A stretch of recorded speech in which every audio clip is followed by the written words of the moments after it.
Hi and welcome to my channel. Today we're going to be doing Come Follow Me for February, and I'm excited to get into this with you. So if you enjoy this type of content and other homeschool content, please remember to subscribe and let's talk about Come Follow Me. Okay, so I'm really excited to do Come Follow Me for February. There's a lot of great stories in here, and something that I wanted to mention about studying the Old Testament, especially the parts we're studying right now, is there's so many little stories squished into each week.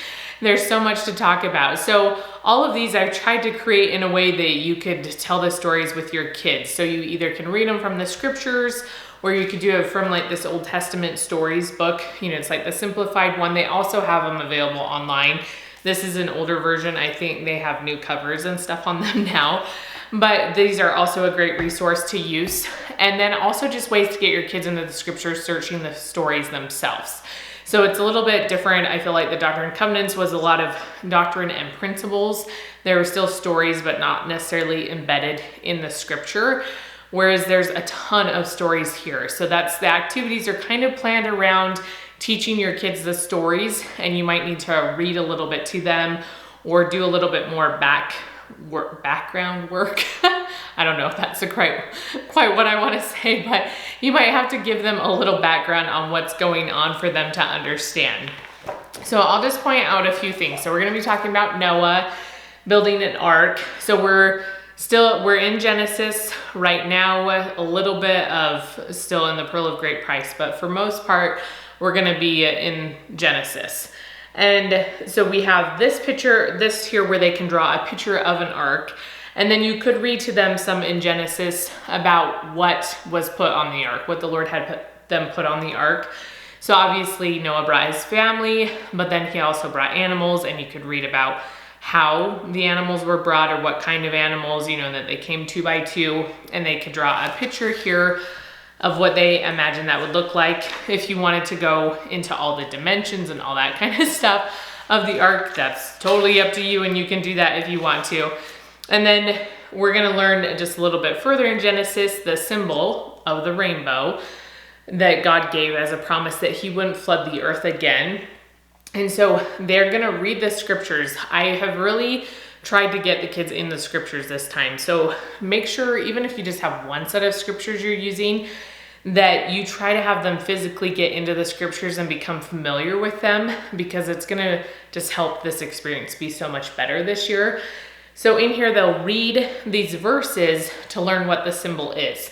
So I just told you what it is, but they're not going to know when they come into this. They'll have to read the scripture and then draw it here. And then in the bottom box, they're going to talk about a covenant they've made with the Lord or will make. So some of them might have already been baptized, or they could talk about getting married in the temple, you know, different things like that. These ordinances that have promises and covenants they're making with God, just so they're kind of connecting it to something that they do nowadays.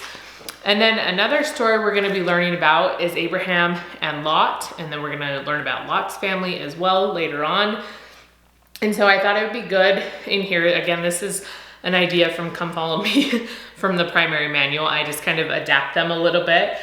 But they're going to read in Genesis about this story, this specific story with Abraham and Lot. And then they're going to identify the main characters, the setting, the problem, and the solution here. So it's not only teaching them about the story, but it's teaching them how to understand and evaluate parts of a story just in general. So it's a good homeschool tool, as well as a good scriptural, like becoming a scriptorian type of tool, because then they'll become familiar with the story. And this one's sort of similar to that as far as Abraham and Sarah's covenant with the Lord. So there's some verses up here. So one of them is in Abraham, some are in Genesis. So you can look at both. You can just choose one. But it's what is Abraham asked to do, and then what did the Lord promise in return. So you get this part, these two parts of a covenant, which is teaching them what a covenant even means, and that we have a part and the Lord has a part. And as we do our part and are obedient, the Lord will fulfill his. And then there's also this part with God's promise that kind of continues on with that Abraham and Sarah's covenant. And this is going to talk about when they're going to have a baby, the promise to have a son, even though they're older, and then when they do. So this is going to get the kids into the scriptures. So they'll have to look in these verses to be able to know the answer. Maybe they might know a few of them already, but some of them they'll probably have to look in the scriptures to know what they're supposed to do. And also with Abraham and Isaac, again, see all these little stories. There are so many, and so many that I grew up just loving. And so there's a lot of different ways to teach these stories. These are just some of the ideas I had. You can show them videos. You know, I grew up with those Book of Mormon stories and Old Testament, New Testament videos. I can't even remember what they're called, but we had tons of them. They were all VHS, so they would not be useful right now. But I loved watching them, and so many of my favorite stories were from the Old Testament. So this would be the story of Abraham and Isaac, and a lot of these might be helpful for you to read and the kids to kind of think through it as you read the story to them. They could read it themselves as well, or if you have a kid that's old enough to read in a clear way, because I have kids that can read, just not always clearly, to everybody else, you could do that as well. And then brainstorm kind of some ideas or hit points of the story. Like, what was the first point? What's the second point? And then they're gonna write them down. So like the first thing could be Abraham and Isaac went on a journey, or it could be something even before that. It doesn't matter as long as it's going in sequence and they can still tell the story with it, you know, and then you end at the end of the story with, you know, either like the ram in the thicket. They could even have it tie back to Christ, that this was a kind of a type of Christ's sacrifice for us. So there's a lot of different options there. Something else that I'm excited about is that getting them into the Bible dictionary. And I think there'll also be a little bit Joseph Smith translation in here. I can't remember for sure. But there's a lot of opportunities to teach them about footnotes, to teach them about the Joseph Smith translation, you know, to highlight that. If you have enough older kids and they have their own scriptures, you could have them highlight some of this stuff. But then also the Bible dictionary, which you can use for the Book of Mormon too. It's not exclusive to just using it for the Old and New Testament, but we're gonna be learning about birthright with Jacob and Esau in these verses as well. And so in the Bible dictionary, it's gonna teach us what birthright is.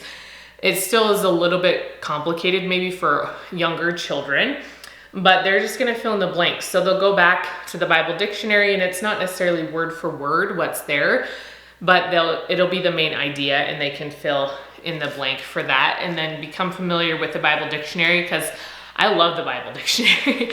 I don't use it as much right now, but there are times when I use it a lot, because just depending what I'm studying or if I'm trying to learn about a person, even sometimes when I'm prepping these things, if I want to know some more details about somebody, I'll look in the Bible dictionary to find out more information. So I feel like it's a very, very helpful resource that maybe our kids and ourselves aren't as familiar with.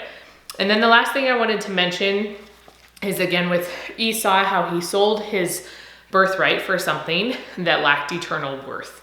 And we're gonna see that throughout his story. And so here, they're gonna circle the things that are of eternal worth and then cross out the things that are just more temporal. You know, obviously candy and toys. And why that might, you know, that's probably important to them now. They're like, how is that not important, Mom?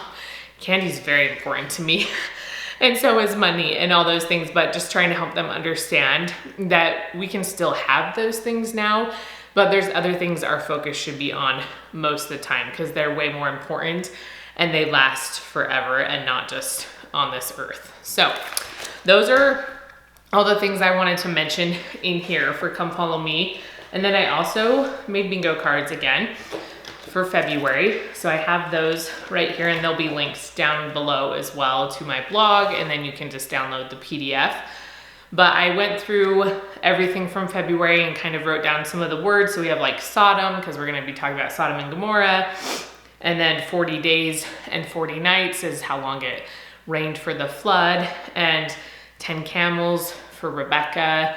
That's how many camels came, and she offered water for them and the servant of Abraham. Okay, there's a lot of different things on here. And then I also have the cards that some of them have scripture, some of them don't. You don't have to use this description if you don't want to. If you want to teach your kids something else about one of these topics, that's totally fine.